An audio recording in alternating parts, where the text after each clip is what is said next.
Today I'm going to read you an extract from my book Messages from the Universe. I'm going to tell you about how I got started with this whole question of finding out who I am. You know, it's a question we all have to address at some point in our life. Who I am, why am I here? You know, those are the two big questions in this book and a new one that I'm writing at the moment that follows it up. The first book is really all about the quest of our destiny. You know, can we actually see our destiny? Can we change our destiny? What is it that determines our destiny? You know, from past lives, can we carry forward? And of course, the book's all about my encounter with the Naadi oracle that awakened me to some amazing things. But this first little extract that I'm going to read you now is all about it's the first dream I had that kind of triggered it, you know. Just the little bit before this, I explained about how things had really gone wrong. You know, my website had collapsed. I had some real troubles with Google that basically brought and a business deal I did that I didn't like, that really brought my income down to zero, and caused me a lot of problems in life. I didn't know which way to turn. I was in a right conflict, and my life was turned around very fast. So let me read you the first extract from this book. In the midst of our difficulties, I had a dream about Sathya Sai Baba. For those of you who have never heard of Sathya Sai Baba, he was an Indian holy man who looked a bit like Jimi Hendrix with his huge afro haircut. He was born on November the 23rd, 1926, and at the age of 14, after a 2-month period of illness and unconsciousness, he announced to the startled villagers that he was an avatar, a teacher sent directly from God. This, he said, was his second incarnation, the previous being as Sai Baba of Shirdi, a Muslim fakir who died in 1918. There would be a third to come called Prima Baba. Over the course of these 3 lifetimes, he intended to bring the religions of the world together as one brotherhood, with universal love as their foundation stone. Jane and I had been to his ashram in Puttaparthi, India, 15 years ago, and had come to understand that this was no ordinary man. He had the power of omnipresence, which is the ability, just like St. Francis of Assisi, to appear in multiple places at the same time. If Sai Baba appeared in a dream, it was a real communication, something that had been proven to me many times before and has been verified also by many other people. Sathya Sai Baba says that you can only dream of him if he wills it. My dream was set in the sacred Indian city of Varanasi, on the river Ganges. It's a place I had visited and is one of the most sacred places in India, where many Hindus go to die or be cremated. From here, their ashes are cast upon the sacred waters of the river so that the soul can quickly make its journey into the next life. In the dream, I'm sitting on my yoga mat beside the funeral pyre of the Sindhi Ghat. Through the smoky air, I watch the children playing in the murky waters, and I am startled to see the dead Sathya Sai Baba standing before me in his bright orange robe. His eyes glint mischievously, and he flashes a bright, childlike smile at me. "Why are you here?" he asks. Swami, I'm here to seek direction," I reply. "Why are you here? Why are you here?" he repeats as I awaken from my sleep.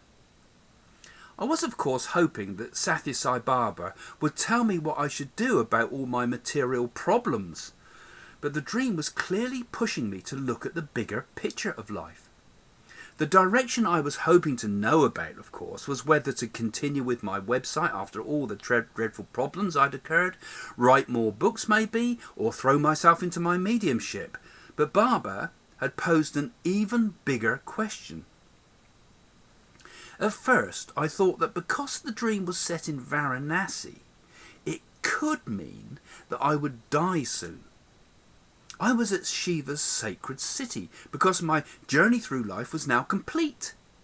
If this was the case, then all these worries about livelihood, friends, family and health were insignificant worries compared to the prospect of my imminent death.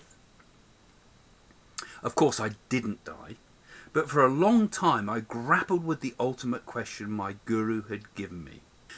There is the big question as to why any of us are here at all.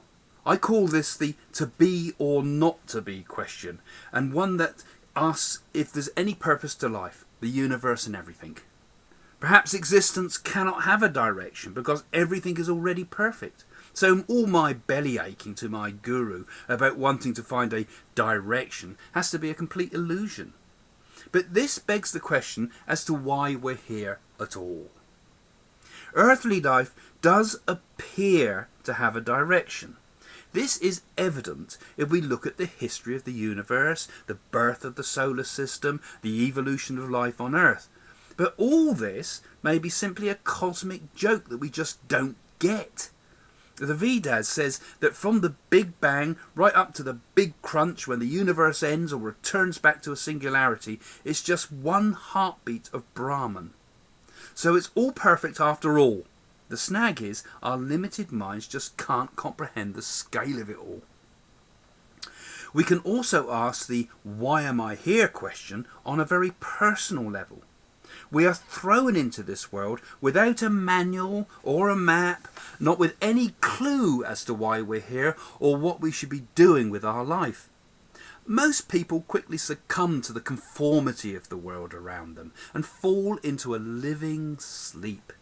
They become drowsy zombies, hungry to consume the poisoned honey of money, sex, comfort, family security, a pension, and an easy-to-afford burial plan. Our heart knows that life is hollow when all our attention is focused on having the billions of worldly things. Sai Baba says of this, life is lost in dreaming. Being is lost in becoming. Occasionally, we may stir for a short while from our somnambulism. Hey, I'm awake now.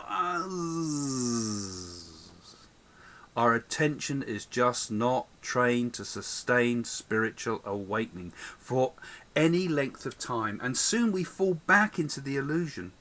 And of course, religions of all flavours do not help us awaken. Beliefs are poison in that they block our access to direct experience of the truth. But we can awaken, and often many of us do rouse from the dreamy slumber of life to get a glimpse of the greater reality.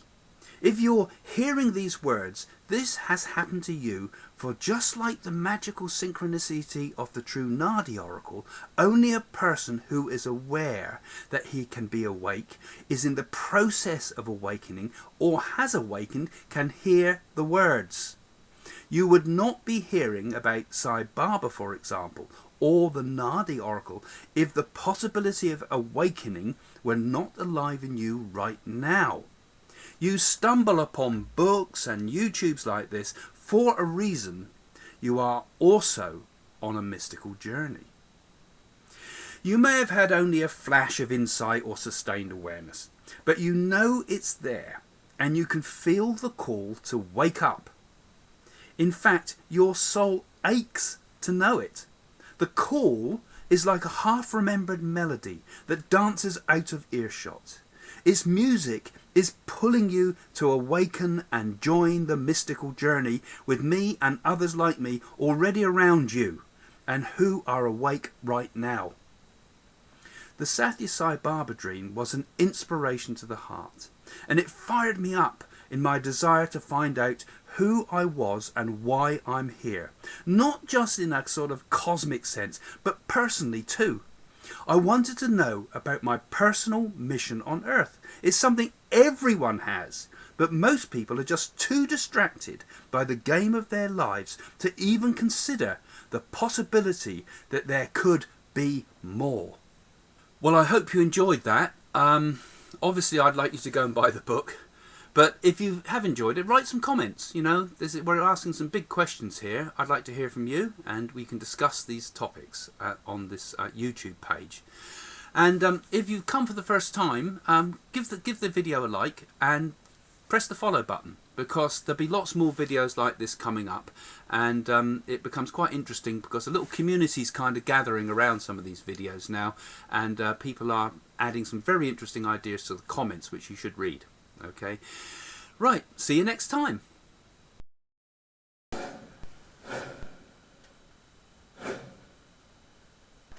Jane and I now do our spiritual work for our foundation. All the profits that come from things like our conferences and theatres and workshops and all those exciting things now go into this foundation, which ultimately has the long-term plan of building centres in the UK and maybe around the world one day.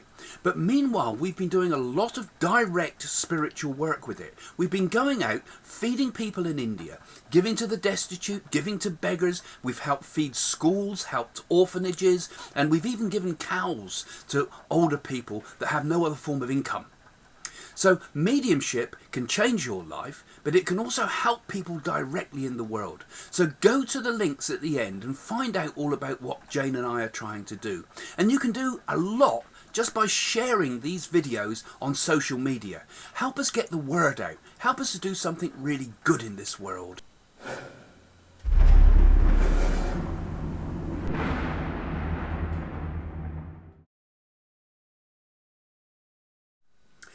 Click on this picture of me to subscribe to our channel and see all of our latest videos as soon as they're published. Or click on this next video for more of our stuff.